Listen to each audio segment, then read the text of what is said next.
Yeah, feeling unsafe. Yeah, I do feel unsafe in the time that, especially when the issue of attack and we are going around from Tanzania to Zambia and the East African countries, we are facing the issues of attack and it was severe. The instances where people see me and come to me point blank that I am rich.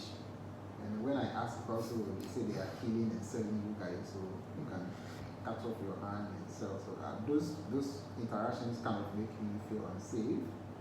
But yeah, I was recently in Zambia, I think somewhere in May, and that was the point that I felt so much unsafe because yeah, are being killed, people are being attacked in Zambia, and sometimes if I sit in Uber, like the boat alone, and the driver even making a call, making me feel suspicious. So that was the point that I feel so much unsafe. Like I wasn't sure what is going to happen next because I don't know anyone there. It's a country that was my first time being there and sitting in the car alone with a driver that I don't know. I think it made me feel so unsafe and I was so scared and sitting always on my edge anytime I'm in the Uber going out with just the driver alone. Yeah, but in Ghana, I think that since we don't have much of attack, the only unsafe situation is when people are calling you names and just throwing insult at you because of your condition. And because I drive to people just, especially drivers, traffic will just be saying anything anyhow to you, whilst you have not even done any or commit any traffic offense. But people just throw things at you because you are person albinism behind the things. So has this situation affected your relationship? With humanity in general, no. I think with time, from growing up as a child, it affected me in some way to the point that I lost confidence, and many persons with albinism can attest to that. That because of the discrimination, because of the stigma, because of the taunting, because of the teasing, you lose confidence in yourself. You are kind of shy to go out. So I was a very shy person growing up until I begin to speak up for myself and speak up for others, and that's when I picked myself up. I said, no, there is no one to do what I have to do, so I have to just do it for myself and speak up for myself and speak up for others. So I begin to speak up, and then now, yeah, I think I'm more confident and I can face anyone, regardless of where the person is coming from. Okay, so some people have the perception that with people with this situation, they don't die. There's a whole lot that they don't do. They don't visit some places on Fridays. And I know you are aware. I don't know if you heard about that. How true is that? Yeah, so there are a lot of myths about albinism. Like, first of all, most people believe that we don't die. Sure. Yeah, but the actual fact is we die. I'm just a normal human being. Okay. There's nothing strange about me apart from my color. Sure. You have melanin that makes your skin dark and protect you from the ultraviolet rays. I don't have melanin, and then that means I don't have any natural protection against the sun's rays. That is the only difference between me, who is a person with albinism, and you who doesn't have albinism. Just the color.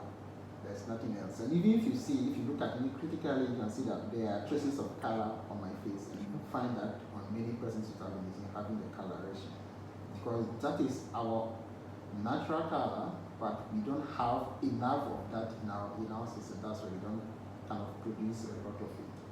That is the only difference. Maybe I lost track of the question. Okay. So what makes you strong whenever you hear such comments? Yeah.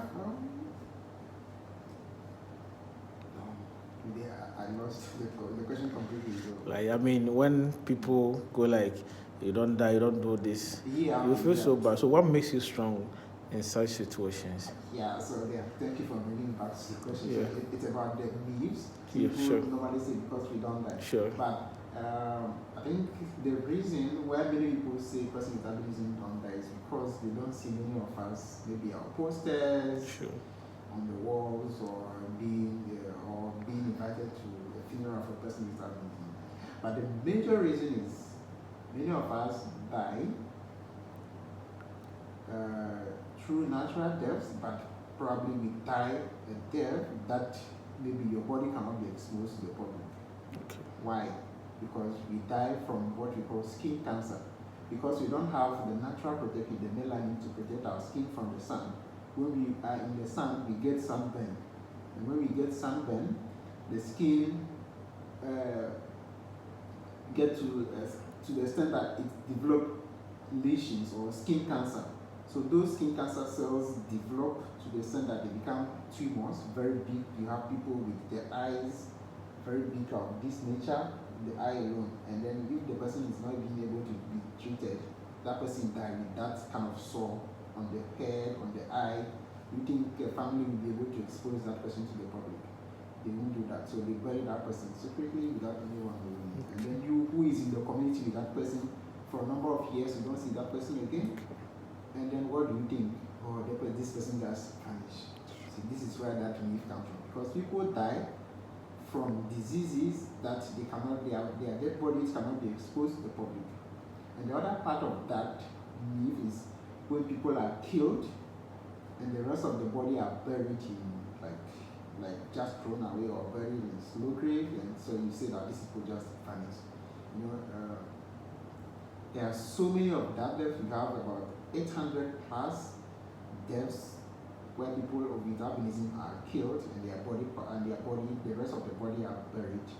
They kill them, they remove the tongue, they remove the hands, the fingers, they remove the private parts, and then they bury the rest of the body. Sometimes they even cut the stomach and remove some of the intestines, and then they bury the rest of the mutilated body. So if you are living in a community with a person with albinism and that person has been killed, the person just vanished. You don't know where the person has gone to. Until they find the rest of the body, you don't know where that person has gone to. So this is why the myth is the origin of the myth.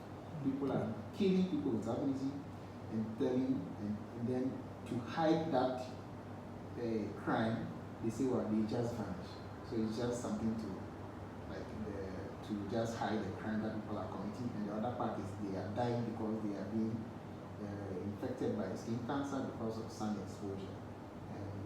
But any other myth that is about albinism that we have ever heard of before, for example, they say we don't go to the loo on Fridays, we don't eat salt, we don't, or if you have sex with a person, a lady with albinism, and you are HIV patient, you have a sex with a person with albinism, you will be cured of HIV. These are all not true. There's nothing true about that. There's no truth about any myth that you've ever heard about a person with albinism. There are others that says that maybe because your parent have sex during the day or maybe during their menses, that is where you are giving birth to a child with albinism. These are totally not true. There is no scientific proof that shows that persons with albinism are associated with these myths. Yeah, maybe the only thing you can say about persons with albinism, which comes naturally with our condition, is we have low vision. Many of us have low vision, but that low vision depends on the amount of melanin you have in your skin.